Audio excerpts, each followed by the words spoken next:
शांति। आज 5 अप्रैल 2024 बाबा के महावाक्य है। मीठे बच्चे, बाप को प्यार से याद करो तो तुम निहाल हो जाएंगे। नजर से निहाल होना माना विश्व का मालिक बनना। प्रश्न है, नजर से निहाल किंबा स्वामी सतगुरु, इसका वास्तविक अर्थ क्या है? उत्तर है, आत्मा को बाप द्वारा जब तीसरी आंख मिलती है और उस आंख से बाप को पहचान लेती है तो निहाल हो जाती अर्थात सदगति मिल जाती है। बाप कहते, बच्चे देही अभिमानी बन तुम मेरे से नजर लगाओ अर्थात मुझे याद करो और संग तोड़ एक मेरे संग जोड़ो तो बेहाल अर्थात कंगाल से निहाल अर्थात साहूकार बन जाएंगे। ओम शांति। मीठे मीठे रूहानी बच्चे किसके पास आते हैं? रूहानी बाप के पास। समझते हो हम शिव बाबा के पास जाते हैं। यह भी जानते हैं शिव बाबा सब आत्माओं का बाप है। यह भी बच्चों को निश्चय चाहिए कि वह सुप्रीम टीचर भी है तो सुप्रीम गुरु भी है। सुप्रीम को परम कहा जाता है, उस एक को ही याद करना है। नजर से नजर मिलाते हैं। गायन है, नजर से निहाल किंबा स्वामी सतगुरु। उनका अर्थ चाहिए, नजर से निहाल किसको? जरूर सारी दुनिया के लिए कहेंगे, क्योंकि सर्व का सदगति दाता है। सर्व को इस पतित दुनिया से ले जाने वाला है। अब नजर किसकी? क्या यह आंखें? नहीं, तीसरी आंख मिलती है ज्ञान की, जिससे आत्मा जानती है यह हम सभी आत्माओं का बाप है। बाप आत्माओं को राय देते हैं कि मुझे याद करो। बाप आत्माओं को समझाते हैं। आत्माएं ही पतित तमो प्रधान बनी है। अब यह तुम्हारा 84वां जन्म है। यह नाटक पूरा होता है, पूरा होना भी चाहिए जरूर। हर कल्प पुरानी दुनिया से नई बनती है, नई तो फिर पुरानी होती है। नाम भी अलग है। नई दुनिया का नाम है सतयुग। बाप ने समझाया है, पहले तुम सतयुग में थे, फिर पुनर्जन्म लेते 84 जन्म बिताए। अब तुम्हारी आत्मा तम प्रधान बन गई है। बाप को याद करेंगे तो निहाल हो जाएंगे। बाप सम्मुख कहते हैं, मुझे याद करो। मैं कौन? परम पिता परमात्मा। बाप कहते हैं, बच्चे देही अभिमानी बनो, देह अभिमानी नहीं बनो। आत्मा अभिमानी बन तुम मेरे से नजर लगाओ तो तुम निहाल हो जाएंगे। बाप को याद करते रहो, इसमें कोई तकलीफ नहीं। आत्मा ही पढ़ती है, पाठ बजाती है, कितनी छोटी है। जब यहाँ आते हैं तो 84 जन्मों का पाठ बजाते हैं। फिर वही पाठ रिपीट करना है। 84 जन्मों का पाठ बजाते आत्मा पतित बन पड़ी है। अब आत्मा में कुछ भी दम नहीं रहा है। अब आत्मा निहाल नहीं, बेहाल अर्थात कंगाल है। फिर निहाल कैसे बने?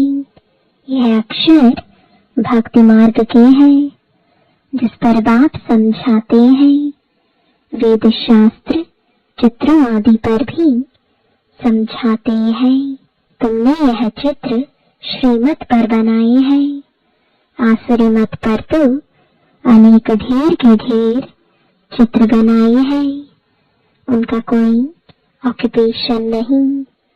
यहाँ तो बाप आकर बच्चों को पढ़ाते हैं। भगवानुवाच है तो उनकी नॉलेज हो गई। स्टूडेंट जानते हैं यह फलाना टीचर है। यहाँ तुम बच्चे जानते हो कि बेहद का बाप एक ही बार आकर ऐसी वंडरफुल पढ़ाई पढ़ाते हैं। इस पढ़ाई और उस पढ़ाई में रात दिन का फर्क है। वह पढ़ाई पढ़ते पढ़ते रात पड़ जाती है।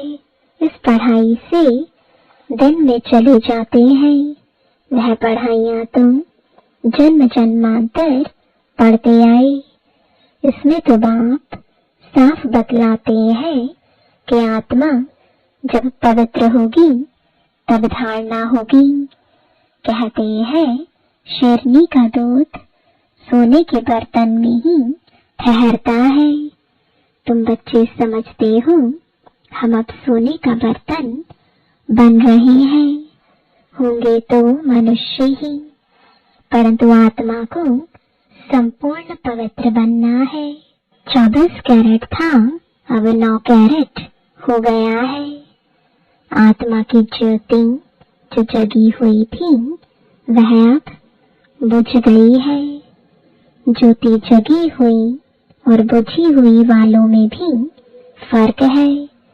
ज्योति कैसे जगी और पद कैसे पाया यह बाप ही समझाते हैं। बाप कहते हैं मुझे याद करो। जब मुझे अच्छी तरह याद करेंगे मैं भी उनको अच्छी तरह याद करूंगा। यह भी बच्चे जानते हैं नजर से निहाल करने वाला एक बाप ही स्वामी है। इनकी आत्मा भी निहाल होती है। तुम सब परवाने हो, उनको क्षमा कहते हैं। कोई परवाने सिर्फ फेरी पहनने आते हैं, कोई अच्छी तरह पहचान लेते हैं तो जीते जी मर जाते हैं। कोई फेरी पहन चले जाते हैं, फिर कभी कभी आते हैं, फिर चले जाते हैं। इस संगम का ही सारा गायन है। इस समय जो कुछ चलता है उनके ही शास्त्र बनते हैं। बाप एक ही बार आकर वर्षा देकर चले जाते हैं। बेहद का बाप जरूर बेहद का वर्षा देंगे। गायन भी है 21 पीढ़ी। सतयुग में वर्षा कौन देते हैं? भगवान रचयिता ही आधा कल्प के लिए वर्षा देते हैं रचना को। याद भी सब उनको करते हैं। वह बाप भी है तो टीचर भी है, स्वामी सतगुरु भी है। भल तुम और किसको भी स्वामी सतगुरु कहते होंगे, परंतु सत्य एक ही बाप है। ट्रुथ हमेशा ही बाप को कहा जाता है। वह ट्रुथ क्या करते हैं? वही पुरानी दुनिया को सचखंड बना देते हैं। सचखंड के लिए हम पुरुषार्थ कर रहे हैं।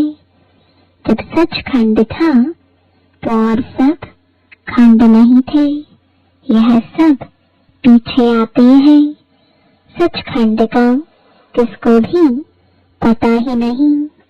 बाकी जो अब खंड है उनका तो सबको मालूम है।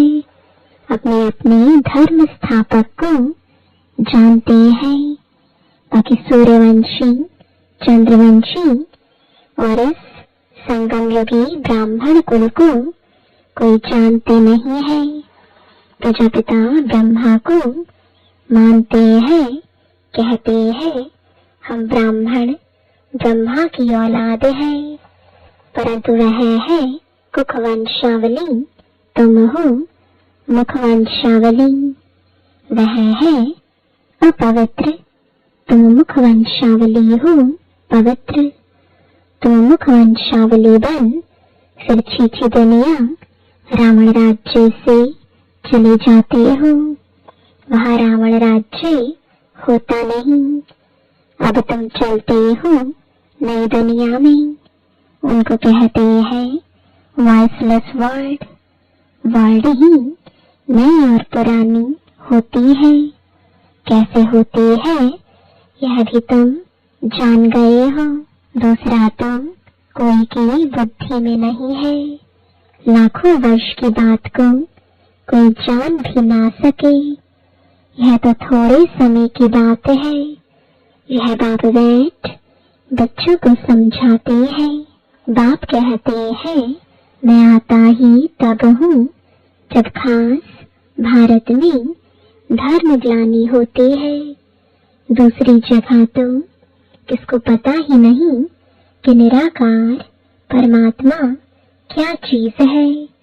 बड़ा बड़ा लिंग बनाकर रख दिया है। बच्चों को समझाया है आत्मा का साइज कभी छोटा बड़ा नहीं होता है।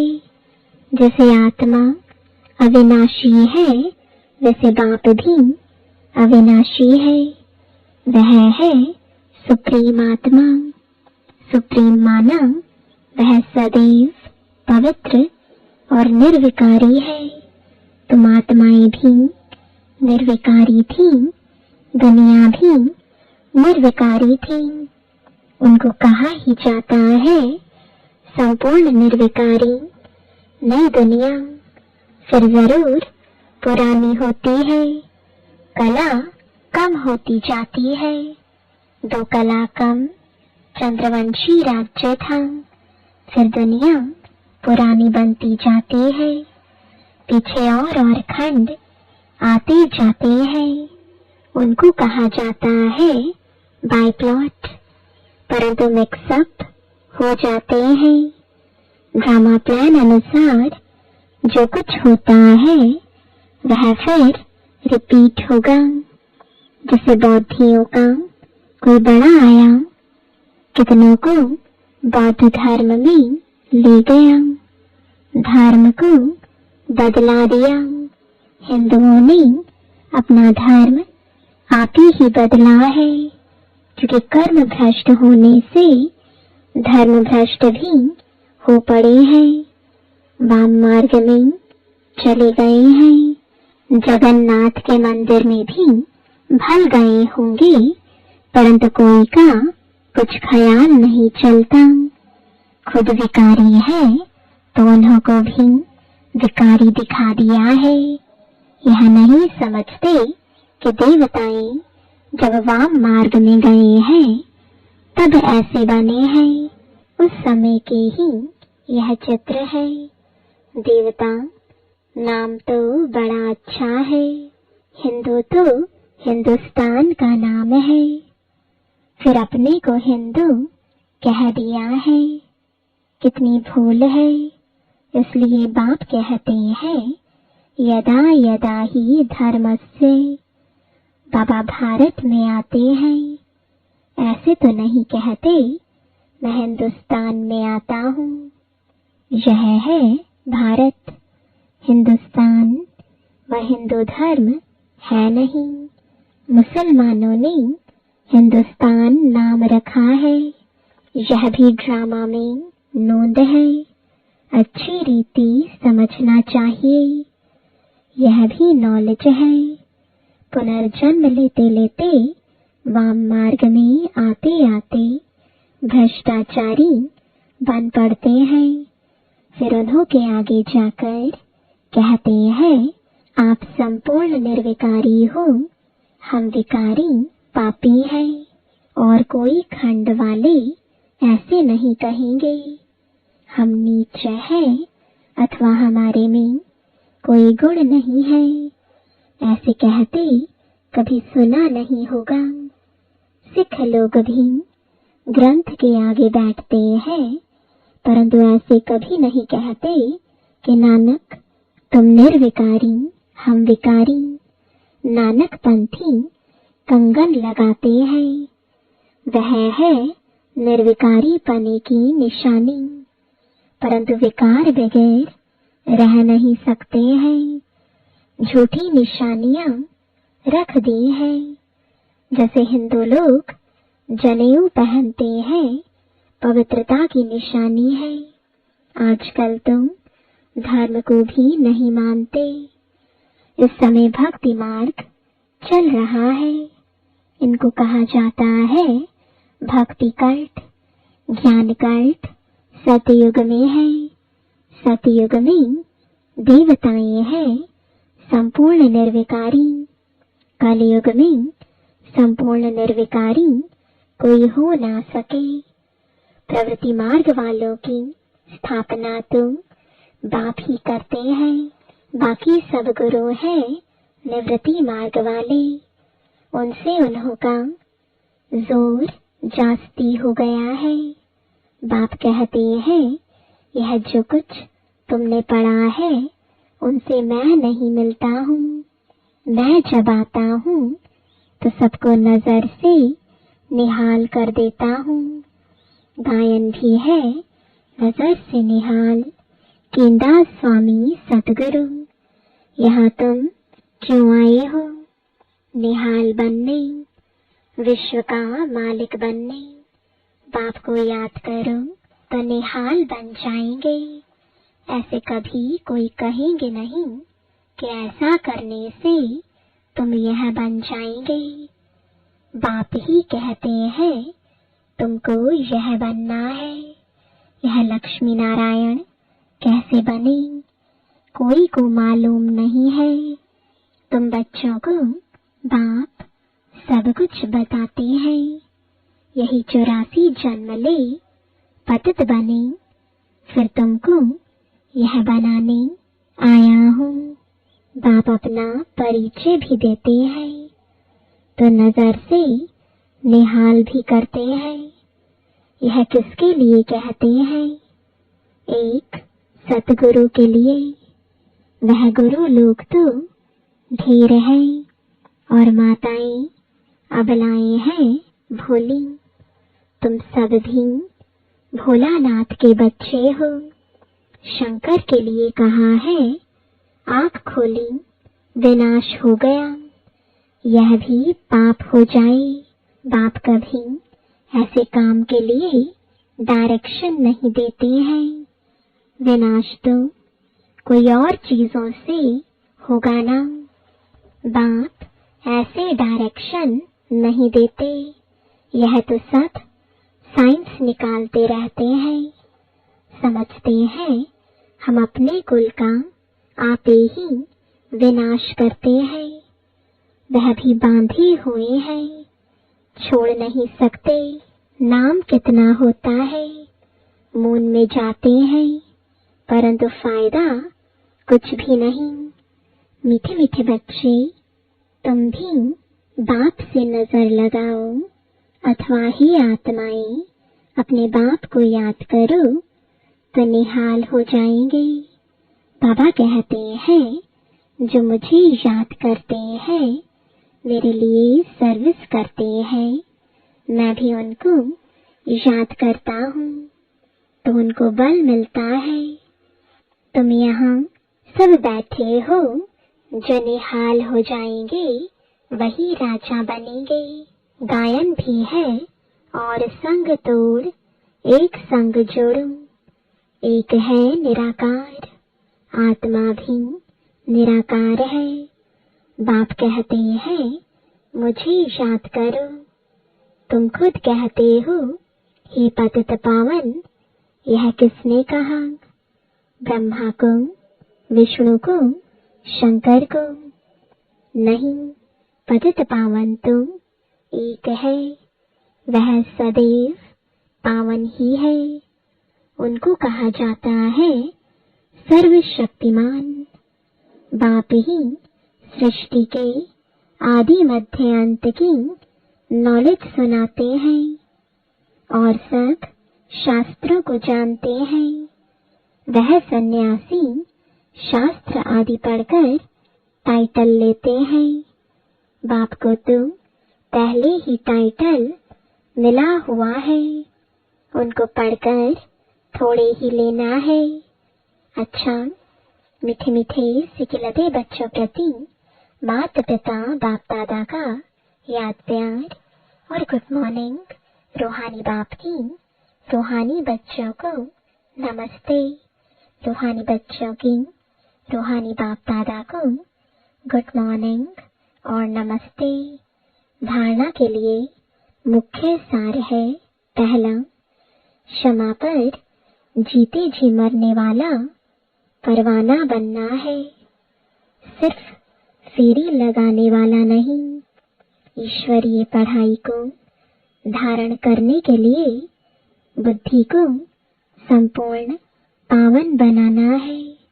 दूसरा, और सब संग तोड़ एक बाप के संग में रहना है। एक की जात से स्वयं को निहाल करना है। वरदान है, दिल की महसूसता से दिलाराम की आशीर्वाद प्राप्त करने वाले स्वपरिवर्तक भव। स्व को परिवर्तन करने के लिए दो बातों की महसूसता सच्चे दिल से चाहिए। एक, अपनी कमजोरी की महसूसता। दूसरा, जो परिस्थिति व व्यक्ति निमित्त बनते हैं उनकी इच्छा और उनके मन की भावना की महसूसता। परिस्थिति के पेपर के कारण को जान स्वयं को पास होने के श्रेष्ठ स्वरूप की महसूसता हो कि स्वस्थिति श्रेष्ठ है, परिस्थिति पेपर है। यह महसूसता सहज परिवर्तन करा लेगी और सच्चे दिल से महसूस किया तो दिलाराम की आशीर्वाद प्राप्त होगी। स्लोगन है, वारिस वह है जो एवर रेडी बन हर कार्य में जी हजूर हाजिर कहता है। ओम शांति।